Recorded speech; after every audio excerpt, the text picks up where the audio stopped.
로버트 기요사키에게는 아버지가 두 분 계셨습니다. 한 분은 부자였고 한 분은 가난했죠. 한 분은 교육을 많이 받은 지적인 분이었습니다. 그분은 대학 4년 과정을 2년 만에 마쳤으며 박사학위까지 받았습니다. 반면 다른 한 분은 중학교도 채 마치지 못했습니다. 아버지 두 분 모두 강인함과 카리스마를 지니고 있었으며 그에게 특별한 영향을 미쳤습니다. 그리고 두 분 모두 그에게 많은 가르침을 주었지만 그 내용은 서로 달랐습니다.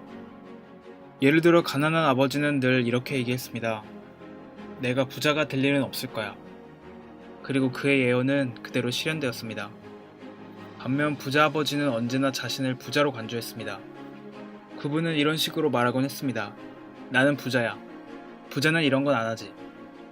그분은 커다란 투자 실패로 빈털터리가 되었을 때조차도 계속 스스로를 부자로 여겼습니다. 그분은 이렇게 말하며 스스로를 격려했습니다. 가난한 것과 빈털터리인 것은 차원이 다르다. 빈털터리인 것은 일시적이지만 가난은 영원한 것이다. 우리의 사고가 갖는 힘은 결코 측정되거나 평가될 수 없을지도 모릅니다. 하지만 소년 시절부터 그는 나의 사고와 그것의 표현 방식을 인식하는 것이 중요하다는 사실을 깨달았습니다. 그의 가난한 아버지가 가난한 것은 사고방식과 행동방식 때문임을 알아차렸습니다. 두 명의 아버지를 둔 소년으로서 그는 어느 사고방식을 습득해야 할지 고민하지 않을 수 없었습니다. 누구의 말을 들어야 하는 걸까요? 로버트 기요사키는 한 가지만 기억하라고 말합니다. 자산과 부채의 차이를 알고 자산을 사라. 이 그림은 손익계산서입니다. 이것은 수입과 지출, 즉 들어오는 돈과 나가는 돈을 한눈에 보여줍니다. 아래쪽 그림은 대차 대조표로 자산과 부채의 대차를 비교합니다. 많은 금융 초보들이 손익계산서와 대차 대조표의 관계를 알지 못하는데 사실 이 관계를 이해하는 것이 대단히 중요합니다. 당신이 부자가 되고 싶으면 자산을 사면 되고 가난한 사람이나 중산층에 머물고 싶다면 부채를 사면 됩니다. 화살표는 현금 흐름을 보여줍니다. 가난한 이들의 현금 흐름 패턴을 보면 급여로 세금, 주거비, 식비, 교통비, 의복비 등 생계에 필요한 돈으로 모두 써버립니다. 일정한 금액이 남아있다고 하더라도 자산이 되는 것은 아닙니다. 중산층도 비슷한 패턴을 보입니다. 하지만 급료의 일부는 주택융자, 가계대출, 신용카드 대금을 지불합니다. 그래도 돈이 남으면 사치품을 사는데 돈을 사용하죠. 부자들은 자산이 돈을 벌어줍니다. 부동산 주식, 채권, 어음, 지적자산이 그들의 수입이 돼서 나머지 지출을 감당해줍니다. 단순히 돈을 많이 번다고 해서 문제가 해결되는 것이 아닙니다.